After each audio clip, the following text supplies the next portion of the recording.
Olá, sejam bem-vindos à segunda aula do nosso curso de KiCad. Na aula de hoje, nós vamos aprender como colocar e manipular símbolos de componentes eletrônicos. Antes de começarmos, eu devo mostrar primeiro como a gente vai fazer para manipular a posição da tela. Tá? A gente, utilizando o botão central do mouse, também pressionamento da rodinha, a gente pode movimentar lateralmente para cima e para baixo a minha folha. Girando a rodinha do mouse para frente, nós temos o zoom de ampliação e girando a rodinha para trás, eu tenho o zoom de distanciamento. Então, a partir daqui, nós podemos começar com o desenho, porque agora a gente já é capaz de aproximar para poder focar detalhes da colocação dos nossos componentes. A primeira parte do nosso trabalho é adicionar o símbolo dos componentes que nós vamos utilizar. Para esse nosso primeiro exemplo, eu vou utilizar um símbolo de um circuito integrado muito comum, que é um microcontrolador, alguns resistores e alguns símbolos de fonte. Cada um deles nós vamos manipular da forma que for mais conveniente para que a gente possa trabalhar o nosso circuito. Para adicionar um símbolo de componente, nós podemos utilizar o botão Adicione um símbolo e também podemos utilizar a tecla de atalho A. Clicando nesse botão, a gente vai abrir o nosso seletor de símbolo.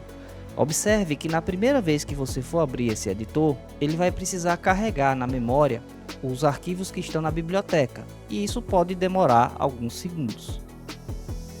Bom, o primeiro componente que nós vamos adicionar é um Atmega 628. Pronto, selecionei aqui o Atmega 328, vou selecioná-lo e observe que aqui eu tenho opções de selecionar agora o tipo de pacote de encapsulamento no qual esse componente vai ser utilizado no circuito. Porém, essa seleção ela não é obrigatória nesse momento, você pode deixar para fazê-la no momento mais à frente. Eu vou deixar aqui selecionado o encapsulamento padrão, nós poderemos alterá-lo futuramente. Então, clicamos aqui no botão OK e clicamos para adicionar o componente. Pronto. Agora, eu vou adicionar um novo componente. Então, eu vou clicar aqui no botão Selecionar o símbolo.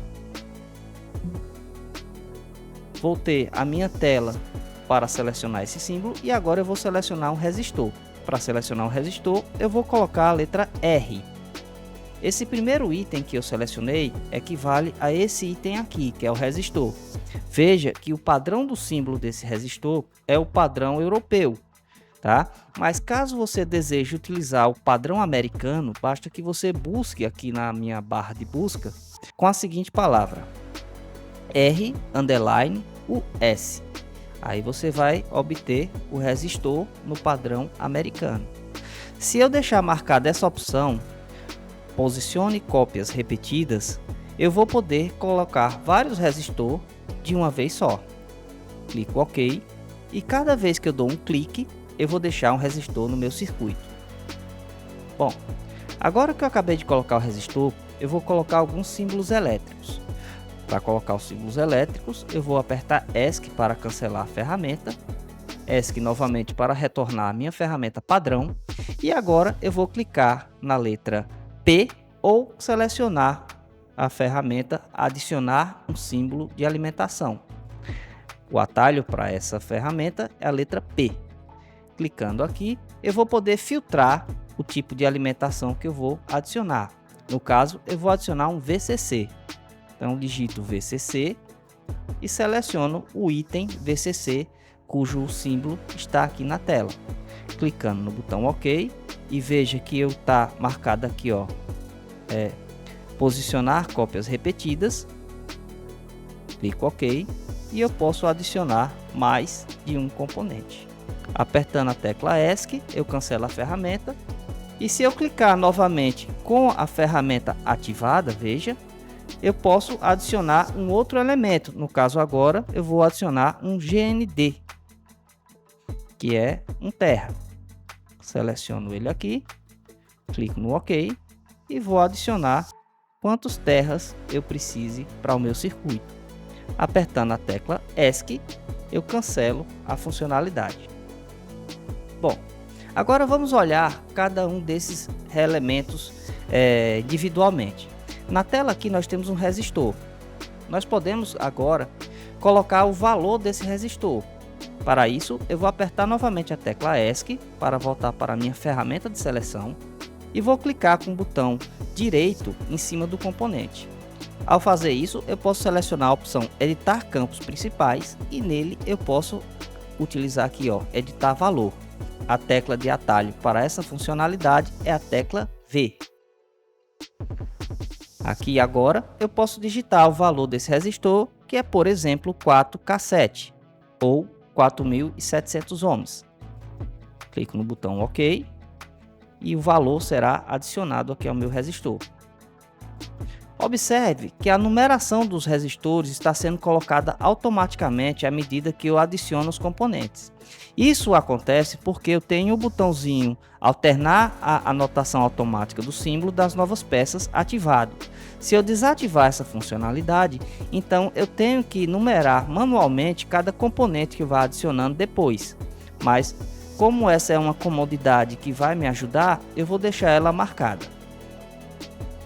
Bom, agora nós vamos fazer a ligação dos componentes. Só que para fazer essa ligação de uma forma cômoda, é interessante que a gente movimente alguns componentes para a posição mais adequada. Para fazer isso, nós simplesmente selecionamos o componente utilizando a ferramenta de seleção e arrastamos esse componente com o botão esquerdo pressionado para a posição que for mais conveniente. Para fazer uma ligação, a gente vai utilizar a ferramenta adicionar um fio e aí a gente clica nessa bolinha que tem no componente até a bolinha que tem no outro componente, assim fazendo a ligação de um fio. A gente também pode utilizar o atalho. Caso a ferramenta não esteja ativado, eu posso clicar em cima da bolinha e clicar a tecla W. Eu inicio o desenho do fio e posso conectar a outro terminal ou a outro fio para fazer uma derivação. Ainda sobre a respeito da movimentação de componentes, nós podemos rotacionar um componente simplesmente selecionando ele e apertando a tecla R. Isso fará com que o componente seja rotacionado em 90 graus. Também podemos espelhá-lo tanto na vertical quanto na horizontal, utilizando a tecla Y ou X. E caso for necessário, eu posso mover da mesma forma que eu movi o outro componente, clicando e arrastando ele para a posição conveniente. Aí eu posso mais uma vez utilizar o atalho W para fazer a ligação do componente. Pronto. Aqui nós temos a ligação desses componentes feito utilizando os recursos do KiCad. Bom, pessoal, essa é a nossa segunda aula. Eu espero que vocês tenham gostado e até a próxima aula.